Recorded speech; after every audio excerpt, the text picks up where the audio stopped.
धन्य है।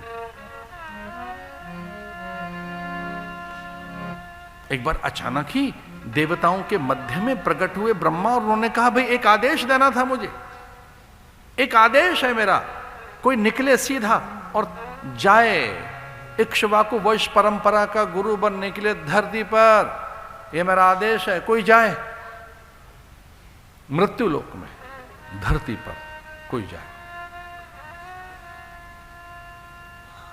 सब आज्ञा पालन करने के लिए ब्रह्मा की ओर निहारने लगे।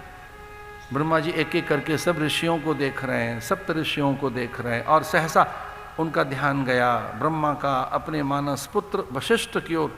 उठो उठो, वशिष्ठ को उठाया और कहा जाओ आप जाइए, इक्ष्वाकु वंश परंपरा के आप पुरोहित बने, कुल गुरु बने, उनके धर्म गुरु बनो, उनके सदगुरु बनो।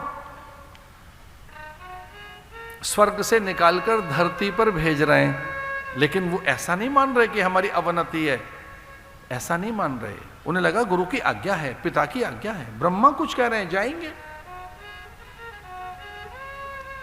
अरे पुत्र, अरे वत्स, कुछ पूछना है? उन्होंने कहा नहीं, आपकी आज्ञा का पालन करेंगे, हम क्यों पूछें कि हमें आप क्यों भेज रहे हैं मृत्यु लोक में, स्वर्ग से मृत्यु लोक में भेज रहे हैं आप, हम क्यों पूछें, आपकी आज्ञा का पालन करेंगे। गुरु की आज्ञा का पालन करना चाहिए। आप न केवल गुरु हैं, मेरे पिता भी तो हैं, मैं कभी कुछ नहीं पूछूंगा, लेकिन हाँ कुछ पूछ, कि मुझे कुछ पूछना ही नहीं, कि मेरा आदेश है कुछ पूछ।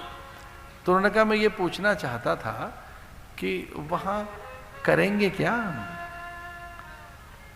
बोले वशिष्ठ बनकर वहां रहना, सबको ज्ञान देना, और हाँ एक लाभ भी मिलेगा आपको, एक लाभ मिलेगा। क्या लाभ मिलेगा? हे गुरुवर, मैं वशिष्ठ बनकर वहां जाऊंगा, मुझे लाभ क्या मिलेगा? बोले लाभ यह मिलेगा कि परमात्मा को चेला बनाने का सुख मिलेगा, राम का नामकरण करेंगे आप, उपदेश देंगे राम को, राम के विरक्ति काल में प्रकट होकर आप उसे उपदेशित करेंगे। यद्यपि सारे ग्रंथ, यद्यपि सारी के सारे उपनिषद वेद पुराण अत्यंत महनीय हैं, लेकिन हम सन्यासियों में बहुत आदर के साथ जिस ग्रंथ का नाम लिया जाता है वो है योग वशिष्ठ। योग वशिष्ठ, जिसमें केवल दोनों के संवाद हैं, 1 to 1, कोई तीसरा बीच में नहीं है, नो, कोई बीच में नहीं है दूसरा तीसरा चौथा। लक्ष्मण भी नहीं है, भरत भी नहीं है, शत्रुघ्न भी नहीं है, कोई नहीं है, राम और वशिष्ठ। राम ब्रह्म है, राम परमात्मा है, राम ईश्वर है, वशिष्ठ गुरु है। अब कल्पना कर सकते हैं गुरु और भगवान दोनों इकट्ठे बैठे, गुरु उपदेशित कर रहे हैं, और राम की मर्यादा, राम की मर्यादा देखिए, राम नीचे बैठे हैं आसन पर, ध्यानस्थ समाधिस्थ करबद्ध, इस प्रकार से कि मैं लीला कर रहा हूं, लीला में मैं शिष्य हूं और वो गुरु है, लीला करने आया हूं, लीला में पात्र बनाऊं मैं राम, और राम इस समय पात्र शिष्य की भूमिका में। राम ब्रह्म है लेकिन शिष्य की भूमिका है। नाटक चल रहा है और नाटक में नीचे ही बैठना होगा। नीचे बैठे हैं राम, ऊपर बैठे हैं गुरुदेव, और देखिए ब्रह्म उपदेश, योग वशिष्ठ।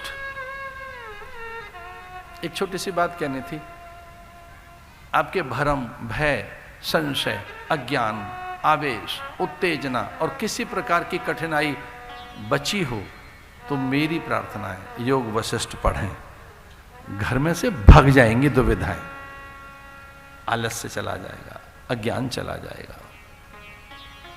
चिरकाल के लिए लक्ष्मी आपके घर में डेरा डाल लेंगे।